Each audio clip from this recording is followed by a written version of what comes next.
Assalamualaikum warahmatullahi wabarakatuh. Salam sejahtera untuk kita semua. Baiklah, pada saat ini saya akan mencoba mempresentasikan modul 4, yaitu Geometri Bangsa Mesir Kuno sebagai tugas untuk mata kuliah Sejarah dan Filsafat Matematika.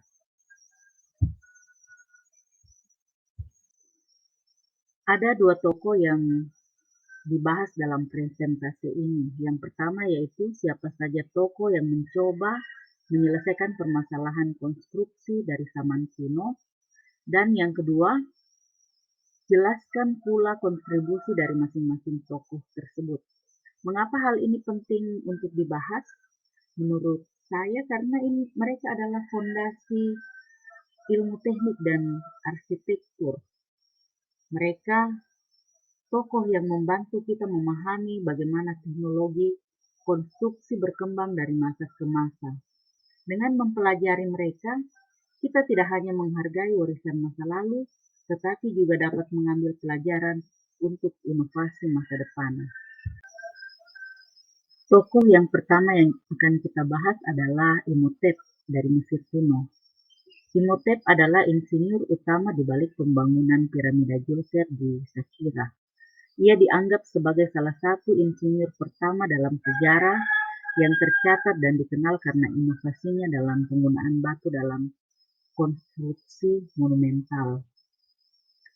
Kontribusinya yaitu merancang piramida bertingkat Djoser, struktur monumental pertama dari batu kapur, yang merupakan cikal bakal piramida. Ia mengganti bahan bangunan tradisional dari lumpur dan kayu menjadi batu kapur. Ini memperkenalkan teknik konstruksi yang lebih kuat dan tahan lama. Karena kepandaiannya ini, Imhotep didewakan oleh bangsa Mesir dan disembah sebagai dewa. Imhotep adalah pelopor penting dalam sejarah teknik dan arsitektur. Karyanya menunjukkan kecerdasan yang luar biasa dalam merancang bangunan yang tidak hanya fungsional, tetapi juga monumental. Peran dan warisannya tetap ada hingga kini sebagai simbol kemajuan teknik di masa kini. Tokoh yang kedua yang kita bahas di sini adalah Vitruvius dari Romawi kuno. Arsitek utama Kaisar Trajan ini terlibat dalam pembangunan proyek-proyek besar seperti jembatan Trajan di atas Sungai Donau dan Forum Trajan di Roma. Ia menyelesaikan tantangan teknik besar dalam pembangunan jembatan dan bangunan skala besar. Permasalahan bagi Vitruvius adalah standarisasi teknik bangunan dan prinsip estetika. Kontribusinya, ia menuliskan buku De Architectura yang membahas proporsi bangunan, material air, hingga mesin teknik yang menjadi dasar arsitektur selama berabad-abad. Buku De Architectura ini terdiri dari 10 buku tentang arsitektur yang menjadi sumber utama pengetahuan teknik dan arsitektur Romawi. 3 prinsip yang penting bagi Vitruvius yaitu tentang firmitas, yaitu kekuatan, utilitas, yaitu tentang fungsi dan kegunaan, dan venustas, yaitu tentang keindahan. Ia membantu menyusun standar dan metode kerja bagi para arsitek dan insinyur Romawi yang efektif dan sistematis. Vitruvius merupakan tokoh yang penting. Ia berjasa dalam menjembatani praktik teknik dengan teori yang terstruktur dan filosofis. Tokoh ketiga yang kita bahas adalah Apollodorus dari Damaskus. Apollodorus adalah seorang arsitek dan insinyur Romawi yang terkenal dan berbakat. Ia bekerja pada masa Kekaisaran Romawi, khususnya di bawah pemerintahan Kaisar Trajan. Permasalahan Apollodorus adalah bagaimana membangun jembatan besar di atas sungai deras dan struktur kota yang kompleks. Kontribusinya membangun jembatan kerajaan di atas sungai Donau dan merancang forum kerajaan serta pusat kerajaan. Jembatan besar di atas sungai Donau merupakan salah satu pencapaian teknik terbesar Romawi kuno.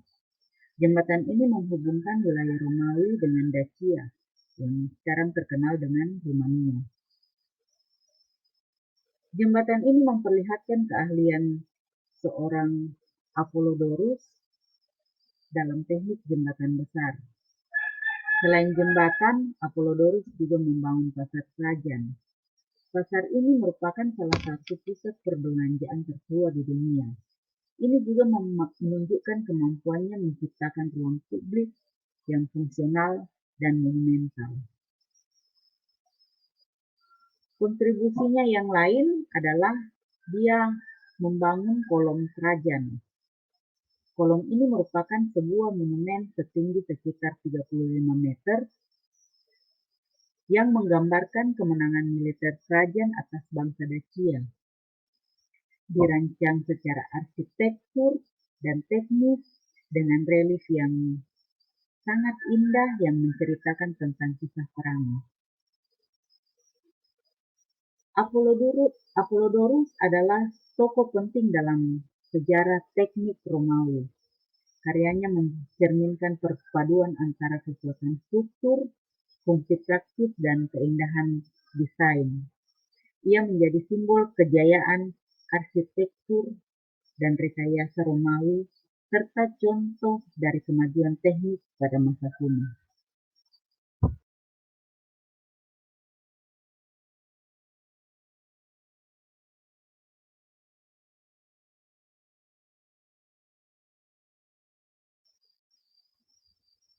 Tokoh yang keenam yang kita bahas adalah Hero dari Alexandria.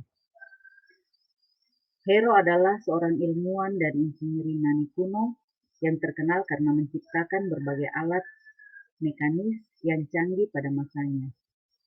Ia dikenal sebagai bapak otomasi dan robotika kuno. Permasalahan seorang Hero adalah mekanisme otomatis untuk konstruksi dan kuil. Kontribusinya yaitu menciptakan alat-alat otomatis seperti mesin uap sederhana dan alat bantu teknik yang digunakan dalam pembangunan. Hero menciptakan berbagai mesin otomatis dan alat mekanis. Kontribusi lain adalah ia menciptakan perangkat otomatis dan mekanis panggung, yaitu ia merancang pintu kuil otomatis yang terbuka sendiri menggunakan panas dan tekanan uap. Ia juga menciptakan mesin panggung otomatis seperti boneka yang bergerak sendiri menggunakan katrol, roda gigi, dan pemberat. Hero juga membuat mesin penjual otomatis pertama, alat yang mengeluarkan air suci saat koin dimasukkan. Salah satu contoh paling awal dari mekanisme otomatis berbasis sensor. Hero adalah pelopor dalam bidang otomasi dan rekayasa mekanis. Ia menunjukkan bahwa teknologi canggih sudah ada dan bahkan ada di zaman kuno. Idenya menjadi dasar bagi penemuan-penemuan modern dalam bidang robotika, mesin, dan teknik otomatisasi. Warisannya membuktikan kecanggihan teknik kuno sering kali diremehkan, namun ternyata menjadi awal dalam perkembangan-perkembangan selanjutnya.